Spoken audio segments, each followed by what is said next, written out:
గులాబీ బినామీలంతా vote to Dubai. Kedar మృతితో బయటపడుతున్న లింకులు. దుబాయ్లో రియల్ ఎస్టేట్ వ్యాపారం. ఫోన్ ట్యాపింగ్ నిందితుడు శ్రవణ్కు ఆశ్రయం ఇస్తున్న మాజీ ఎమ్మెల్యే. ఓహో, ఈ శ్రవణ్ రావు అనేట ఆయన ఐ న్యూస్ అనే ఛానల్కి ఎండి. సేమ్ కేసీఆర్ కులపాయన ఈయన కూడా ఈ ఐ న్యూస్ ఛానల్లోనే ఒక సర్వర్ పెట్టి మొత్తం ఈ ప్రభాకర్ రావు, రాధాకృష్ణ రావు బ్యాచ్ అంతా కలిసి ఫోన్ ట్యాప్ చేసిరు అన్నట్టు. హరీష్ రావు, కేటీఆర్ ఈ బ్యాచ్ అంతా కలిసి. హరీష్ రావు కూడా ఇన్వాల్వ్ అయినాడు ఇందులో. ఇప్పుడు ఆ శ్రవణ్ రావు ఎక్కడ ఉన్నాడు? అమెరికాలో ఉన్నాడు. ఇప్పుడు ఆయన మీదనే కదా ప్రభాకర్ రావు శ్రవణ్ రావుని బయటకు తీసుకురావడానికి, అక్కడి నుంచి తీసుకురావడానికి ప్రయత్నాలు జరుగుతున్నాయి. మరి ఆ ప్రయత్నాలు ఎంత చిత్తశుద్ధితో చేస్తున్నారన్నది ఒక క్వశ్చన్ మార్కే. అదొకటి మన ముందున్నది. కానీ ఇప్పుడు ఒక మాజీ ఎమ్మెల్యే ఆ శ్రవణ్ రావుకు ఆశ్రయం ఇస్తున్నట్టు అమెరికాలో. మరి ఎవరా మాజీ ఎమ్మెల్యే? హవాలా రూపంలో తరలి వెళ్లిన వేల కోట్ల రూపాయలు. ఎమ్మెల్యే ఎన్ఎం ఆరోపణలతో అనుమానాలు. నిఘా వైఫల్యంతోనే జోరుగా హవాలా.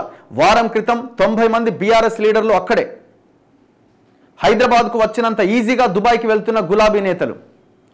మీరు చూడండి, ఈ సొమ్మంతా వాళ్ళు అక్కడ చేస్తున్న రియల్ ఎస్టేట్ వ్యాపారం అంతా ఎవరి డబ్బులతో చేస్తున్నారు? తెలంగాణ ప్రజల రక్త మాంసాలతోని దుర్మార్గులంతా దుబాయ్లో రియల్ ఎస్టేట్ వ్యాపారం చేస్తున్నారు.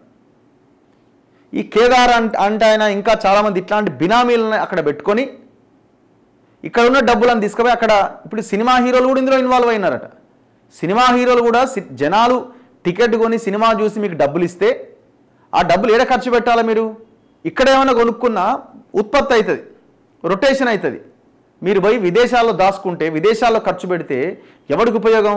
సొమ్ము ఇక్కడిది, ఎవరికి లాభం చేకూరుస్తున్నారు? అవతల దేశానికి లాభం చేకూరుస్తున్నారు. ఏంది ఇది? ఎంత దుర్మార్గం!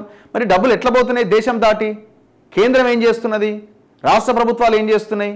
ఏమి యాక్షన్ తీసుకుంటారు వీళ్ళ మీద? ఈడీ ఎందుకు ఎంటర్ అయితే లేదు? ఐటీ ఏం చేస్తున్నది? Income tax.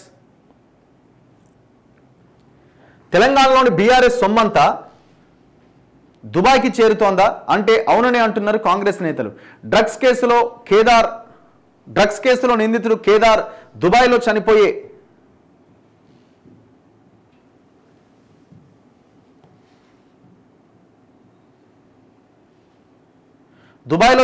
ముందు పార్టీలు చేసుకుంది బీఆర్ఎస్ నేతలతో అని స్పష్టమవుతోంది.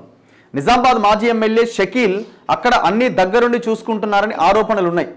తాండూరు మాజీ MLA pilot Rohit Reddy cinema హీరోలతో రియల్ ఎస్టేట్ చేసేందుకు పక్కా ప్లాన్ వేశారు అని చెబుతున్నారు. అందుకు దుబాయ్లో ఛాంపియన్స్ ట్రోఫీ వేడుకగా చేసుకున్నట్లు విశ్వసనీయ వర్గాల సమాచారం. 10 ఏళ్ల పాలనలో సంపాదించిన బ్లాక్ మనీ అంతా దుబాయ్కి హవాలా రూపంలో వెళ్లడం, అక్కడ రియల్ ఎస్టేట్ కంపెనీలను ఏర్పాటు చేయడం 2023లోనే పూర్తయిందన్న ఆరోపణలు ఉన్నాయి. ఈడీ కేసులకు భయపడిపోయిన బడా రియల్ ఎస్టేట్ ప్రతినిధి అక్కడే కంపెనీలను ఏర్పాటు చేసి ఇక్కడి నుంచి అక్కడికి మనీ ఫ్లోటింగ్ చేసిండట. దుబాయ్ బిజినెస్ సేఫెస్ట్ అనుకుంటున్న బీఆర్ఎస్ బినామీలు ఇక్కడ ఉన్న ఆస్తులను తక్కువ ధరకు మార్కెట్లో పెట్టి హవాలా రూపంలో పెట్టుబడులు పెడుతున్నారు. దీనికి తోడు జిల్లాల్లో ఉన్న బీఆర్ఎస్ బినామీలకు అక్కడే ఆస్తులు కొనుగోలు చేయాలని చెప్పడంతో సిరిసిల్లకు చెందిన ఒక బీఆర్ఎస్ నేత హుటాహుటిన దుబాయ్కి వెళ్లారని స్థానికంగా చర్చ జరుగుతున్నది. ఎంజాయ్ మూడ్లోకి 90 మంది నేతలట. పార్టీ అధికారంలో లేదు, ఇప్పుడు ఎన్నికలు లేవు. దీంతో 90 మంది నేతలు దుబాయ్ బాట పట్టిరట. అక్కడ రిలాక్స్ అయ్యేందుకు వెళ్తున్నారట. బ్లాక్ మనీ వైట్గా మార్చుకునేందుకు వివిధ బ్యాంకుల్లో లావాదేవీలు ఇక్కడికి వచ్చేలా ప్లాన్ చేసుకుంటున్నారు. బడా రియల్ ఎస్టేట్ కంపెనీలో పెట్టుబడులు పెడుతున్నారు. కాంగ్రెస్ నేతల కనుసన్నల్లో నడిచే బిల్డర్స్కు చేరువగా పెట్టుబడులు వస్తున్నాయని ఆరోపణలు వినిపిస్తున్నాయి. ఈ క్రమంలోనే అటు రిలాక్స్, ఇటు బిజినెస్ మంత్రం జపిస్తూ దుబాయ్లో బీఆర్ఎస్ నేతలు ఎంజాయ్ చేస్తున్నారట. శ్రవణ్ రావును కాపాడుతున్నది ఎవరు? ఫోన్ ట్యాపింగ్ కేసులో A6గా ఉన్న శ్రవణ్ రావుకు నిజామాబాద్ మాజీ ఎమ్మెల్యే ఆశ్రయం కల్పిస్తున్నారని ఆరోపణలు ఉన్నాయి. అతని మైనింగ్ బిజినెస్, మీడియా, ఇతర లెక్కలన్నీ మరో ఎమ్మెల్యే చూసుకుంటున్నారట. అమెరికా నుంచి దుబాయ్, అక్కడి నుంచి అమెరికాకు తిరుగుతూ బిజినెస్ను పెంచుకుంటున్నారు తప్ప తప్పు చేసినట్లు ఎక్కడా పశ్చాత్తాపం కూడా లేదని తెలుస్తోంది. ఇక్కడ చాలా మందికి అప్పులు చెల్లించాల్సి ఉన్న ఈ వంకతో తప్పించుకుంటున్నాడని బాధితులు ఆవేదన వ్యక్తం చేస్తున్నారు. ఓ మాజీ మంత్రికి చెందిన సొమ్మును మైనింగ్లో పెట్టించి ఇరికించారనే ఆరోపణలు ఉన్నాయి.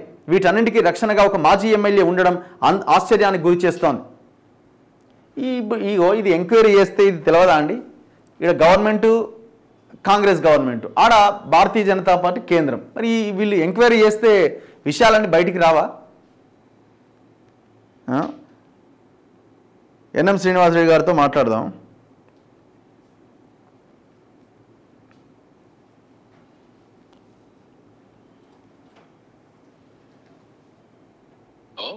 సార్ నమస్తే, శ్రీనివాస్ రెడ్డి గారు. నమస్తే రఘు గారు, నమస్కారం. లైవ్ లో ఉన్నారు సార్ మీరు? చెప్పండి. ఏం జరుగుతుంది? మొన్న మీరు ప్రెస్ మీట్ పెట్టినట్టున్నారు, మొత్తం పైసలన్నీ ఎత్తుకపోయి దుబాయ్ లో పెట్టుబడులు పెడుతున్నారని. అంటే ఇది ఒక రాంగ్ ట్రెండ్ స్టార్ట్ అయిపోయింది, ముఖ్యంగా తెలంగాణలో.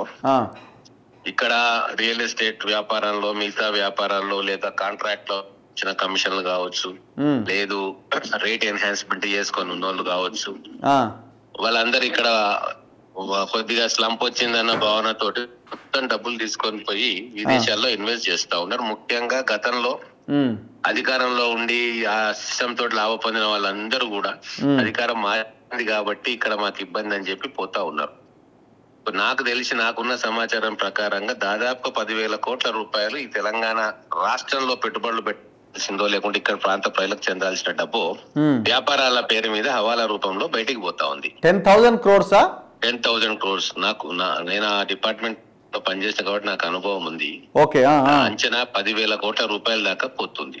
అయితే దీని మీద అధికార యంత్రాంగం కూడా దృష్టి పెట్టాలని చెప్పి మాత్రమే నేను చెప్పిన. ఎందుకంటే చాలా ఉంటాయి, క్రైమ్ కంట్రోల్ చేయాలి అనేది పోలీస్ యంత్రాంగానికి, మిగతా యంత్రాంగానికి, కేంద్ర రాష్ట్ర దర్యాప్తు సంస్థలు కూడా. ఇది ఓన్లీ రాష్ట్ర ప్రభుత్వం చేతిలో ఉండదు. ఈ హవాలా ఆపరేషన్, మనీ లాండరింగ్ పెట్టాలంటే కేంద్రంలో ఉన్న ప్రభుత్వానికి లేదా ఈ అవి ఇంప్లిమెంట్ చేసే agencies, narcotics drugs control, narcotics bureau కావచ్చు, లేకుంటే రెవెన్యూ కస్టమ్స్ కావచ్చు, లేదు ఈ ఫెమా కింద ఎన్ఫోర్స్మెంట్ డైరెక్టరేట్ కావచ్చు, వీళ్ళకి అధికారాలు ఎక్కువ ఉంటాయి, వీళ్ళకి నెట్వర్క్ కూడా ఎక్కువ ఉంటది బయట లోపల. ఇద్దరు కలిసి సమన్వయంగా దీన్ని ఆపాల్సిన అవసరం ఉందని చెప్పి నేను భావిస్తా ఉన్నా.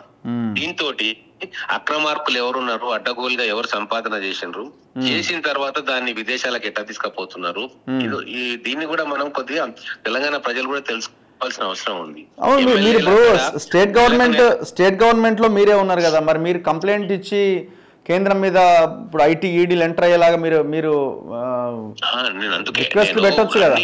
నేను అదే అంటా ఉన్నా, ఒక తెలంగాణకు నష్టం జరగకూడదు, తెలంగాణ సంపద బయటికి పోవద్దు అన్న ఒక ఉద్దేశంతో రెండు కేంద్ర రాష్ట్ర ప్రభుత్వ ఏజెన్సీలు జాగ్రత్త వహించాలి, దీని మీద సీరియస్ దృష్టి పెట్టాలి. ఇది చాలా తీవ్రమైన ఆఫెన్స్. మనకి ఉద్యోగాల కల్పనకు ఉండాల్సిన సొమ్ము కాకపోతే మిగతా అక్రమార్జన ద్వారా వచ్చిన సొమ్ము కానీ అది ఇక్కడే ఉంటేనే మనకు, ఒకటి అక్రమార్జన చేసిన వాళ్ళు శిక్ష పడాలి, రెండు ఇక్కడ ఇండస్ట్రీస్ కోసం ఉండాల్సిన సొమ్మును బయటకు తీసుకుపోయి అక్కడ ఇండస్ట్రీస్ కోసం పెట్టుకుంటుంటే అది మనకు నష్టం జరుగుతుంది, తెలంగాణ నిరుద్యోగులకు కూడా నష్టం జరుగుతుంది కదా. కాబట్టి కాంప్రిహెన్సివ్ స్ట్రాటజీ ఉండాలి, సమన్వయం ఉండాలి కేంద్ర రాష్ట్ర ప్రభుత్వ ఏజెన్సీల మధ్య అని దాని మీద నా ఆలోచన చెప్తాం. Right sir, thank you. Okay, right.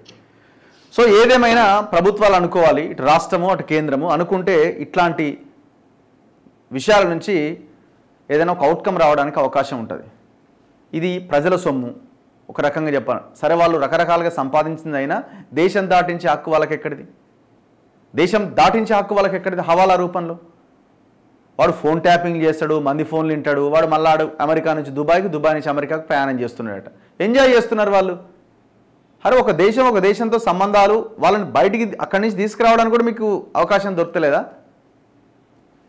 సీరియస్గా తీసుకుంటే ఎంతసేపు అనుకుంటే వీళ్ళ చిత్తశుద్ధి కనబడుతున్నది.